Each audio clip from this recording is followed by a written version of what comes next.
اصل اسلام کی تصویر آئی وہ ذکر حسین سے اوپر کے سامنے آئی ہے۔ اس کا سب سے بڑا فرق یہ ہے کہ زمانے نے گردنیں کاٹی ہیں اسلام منوانے کے لیے۔ مجلس حسین کا یہ پہلا فائدہ تھا کہ حسین کا ذکر سن کے حسین کا ماتمی، جو آج بندہ پوچھتا ہے کہ زنجیر زنی تمہیں کیا فائدہ دیتی ہے، خون کے ماتم سے تمہیں کیا ملتا ہے، آؤ میں تمہیں بتاؤں کہ خون کے ماتم کا سب سے بڑا فائدہ کیا ہوا کہ ہم نے گردنیں کاٹ کے اسلام نہیں منوایا، ہم نے بم دھماکے کر کے اسلام نہیں منوایا، ہم نے اپنے جسم زخمی کر کے اپنا خون بہا کے دنیا کو بتایا ہے کہ دوسروں کا خون بہانا اسلام نہیں، اپنا خون بہانا اسلام ہے۔ بسم اللہ سر۔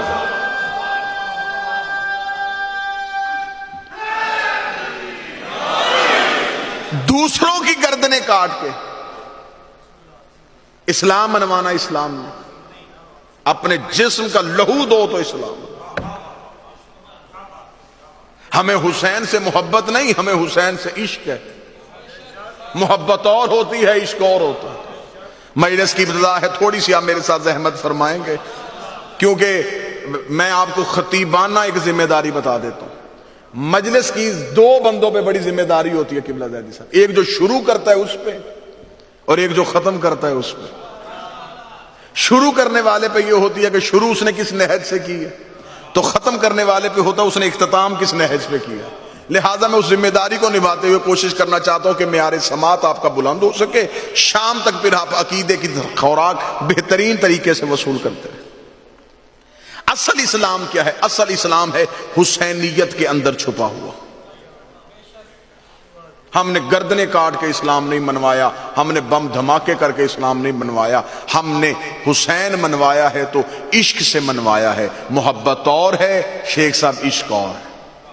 محبت اور عشق کی میں ایک سادہ سی مثال دے دوں، سادہ سی مثال دینے لگا ہوں محبت اور عشق کی۔ جنہوں نے دیکھا کہ نبی کا دانت زخمی ہوا انہیں محبت تھی۔ بھٹی صاحب محبت والے نے ایک بھی نہیں توڑا، عشق والے نے سارے توڑ دیے۔ اس کا مطلب یہ نہیں ہے کہ محبت کرنے والے گناہگار ہو گئے، نہیں، عشق والا آگے چلا گیا۔ عشق والا اتنا آگے چلا گیا کہ نبی نے صحابہ کی محفل میں بیٹھ کے صحابیوں سے کہا، روزانہ میرے پیچھے نماز پڑھتے ہو، روزانہ میرے قدموں میں آگر سجدہ کرتے ہو، میرے ہاتھوں میں تم نے کلمہ پڑھا، لیکن مجھے جنت کی خوشبو تمہارے گھروں سے نہیں، اویس کے جھونپڑے سے آ رہا ہے۔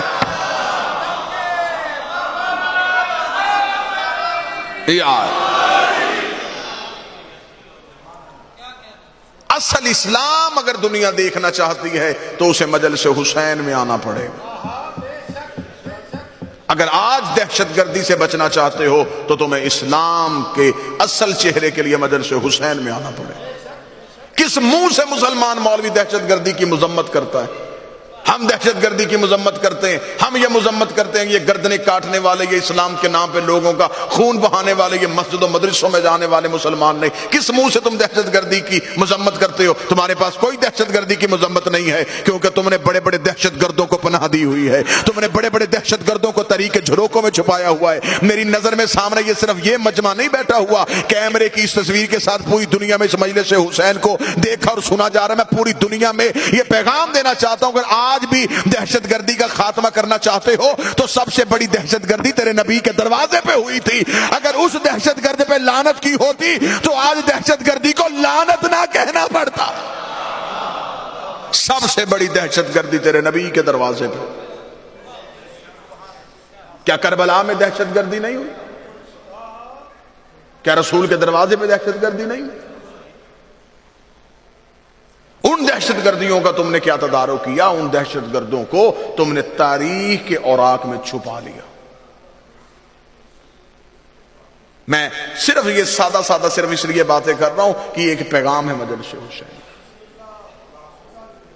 قبلہ عقل زیدی صاحب، پاکستان کے حالات سے کون سا بندہ جو یہاں بیٹھ کے بھی بے خبر ہے؟ ہر بندہ باخبر ہے۔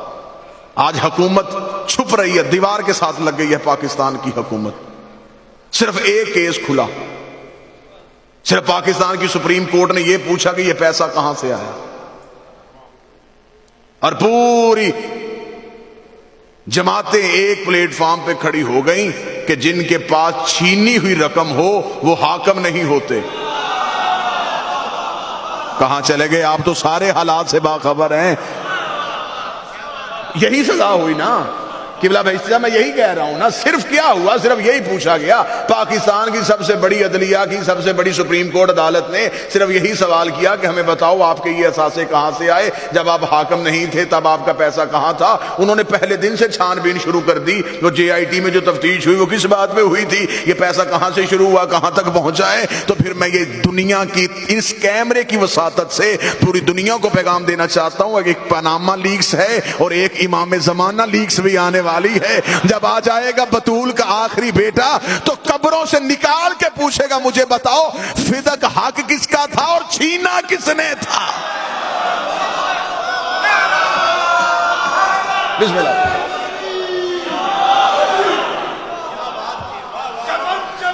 بسم اللہ سرکار. بسم اللہ سرکار. بابا جی بسم اللہ. بسم اللہ سرکار. بسم اللہ.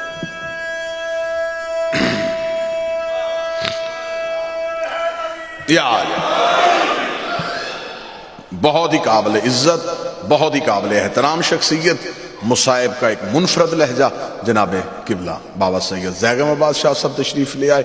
میں نے پہلے کہا کہ آج کی مجلس میں میزبان کی حیثیت سے تمام مہمان ذاکرین کی خدمت کے لیے ہم آئے ہیں.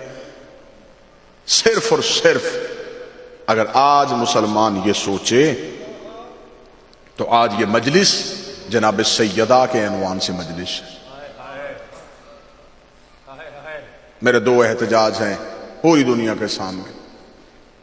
ہمیں صرف یہ بتایا جائے کہ محمد کی بیٹی کی قبر اداس کیوں؟ ہمیں یہ بتایا جائے رسول کی بیٹی کی قبر پہ چراغ کیوں نہیں جل رہا؟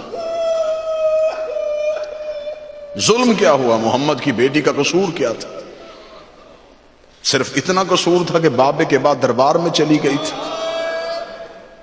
سید بیٹھے ہو، غیر سید بیٹھے ہو، مجھے معاف کرنا، دعا کیا کرو قدر والی چیز بے قدروں کے سامنے نہ جائے. چلی جو گئی تھی دربار میں، کاش ممبر پہ محمد بیٹھے ہوتے، پھر زمانے کو بتاتے کہ بطول روتی ہوئی آتی ہے یا کائنات لے کے واپس آتی ہے. آج بھی محمد کی بیٹی کی قبر اداس ہے. صرف 1 یا 1.5 منٹ کی صرف اور زحمت دے کے میں آپ سے اجازت لے لوں گا. قبلہ عقل زیدی صاحب جس سال میں عمرے میں گیا ہوں، بابا زیغم شاہ جی ماشاءاللہ آپ سارے زائرین بیٹھے ہیں، آپ اس بات کی گواہی دیں گے کہ قبلہ رحمت بٹی صاحب جنت البقیع میں جانے کی اجازت نہیں. جنت البقیع میں لوگ جاتے ہیں تو صرف جنازے کے ساتھ جاتے ہیں. مصحف نہیں میں نے پڑھنا، صرف ایک قصہ سناؤں اور یہیں سے آپ سے اجازت لیں. جنت البقیع میں صرف مرد جاتے ہیں. جس سال میں گیا بادشاہ شہزادی کی قبر کی زیارت کے لیے تو ہم سارا دن جنت البقیع کے باہر بیٹھے رہتے تھے. کوئی جنازہ آئے جنازے کے ساتھ اندر جائیں. جنازے کے ساتھ جب ہم پہلی دفعہ میں نے رسول کی بیٹی کی قبر دیکھی، بابا حسین شاہ جی ایک میلا پتھر، 4 بیٹے قدموں میں سوئے ہوئے تھے، ماں کی دکھیا قبر تھی. نہ ہم رو سکتے تھے نہ ہم بی بی کی قبر پہ سلام کر سکتے تھے. بس جگر پھٹنا شروع ہو گیا. واپس آ گئے شام کو ہوٹل میں مجلس ہوئی. میں نے ہوٹل کی مجلس میں شام کو بتایا کہ بی بی کی قبر پہ کوئی چادر نہیں ہے، محمد کی بیٹی کی قبر پہ کوئی چراغ نہیں ہے، میرا ہاتھ غلاف پہ ہے. مجھے اس منبر کے تقدس کی قسم ہے کہ اگلے دن ہمارے قافلے میں ایک بزرگ خاتون تھی، وہ روتی ہوئی میرے پاس آئی. اس نے کہا بیٹا کل تو نے مجلس میں پڑھا تھا محمد کی بیٹی کی قبر پہ چادر کوئی نہیں ہے. میں نے کہا ہاں ماں جی کوئی چادر نہیں ہے. اس نے کہا عورتوں کو وہاں جانے کی اجازت نہیں ہے. اس نے اپنے سر سے چادر اتار کہتی اگر محمد کی بیٹی کی قبر پہ جائے میری طرف سے یہ چادر محمد کی بیٹی کی قبر پہ رکھنا، رکھ کے کہنا بی بی میں معافی مانگتی ہوں تیری قبر پہ چادر نہیں تھی، ہم چادریں پہن کے چلتی رہی. آج بھی محمد کی بیٹی کی قبر اداس ہے جو رسول کے بعد دربار میں صرف حق مانگنے کے لیے گئی تھی. مجھے معاف کر دینا جب واپس آ گئی تھی 36 بدماش ہاتھوں میں لکڑیاں لے کے رسول کی بیٹی کے دروازے پہ آ گئے. اکیلی زہرا روکنے والی تھی، 36 دروازہ گرانے والے تھے. اکیلی فاطمہ روکنے والی تھی، دروازے پہ ہاتھ رکھا ہوا تھا. اگر کوئی سید مجلس میں بیٹھا مجھے جملہ معاف کر دے. جلتا ہوا دروازہ بطول کے پہلو پہ آیا، بطول کے پہلو پہ دروازے کا آنا تھا. جب لوگ اندر جانے لگے دروازے کے نیچے سے بی بی کو پہلو بھول گیا، بی بی کو ہاتھ بھول گیا. رو کے آوازیں کہتی اندر نہ جانا، اندر میری زینب بیٹھی ہے، اندر نہ جانا، میری زینب بڑی پردے دار ہے، میری زینب نے آج تک غیر کا چہرہ نہیں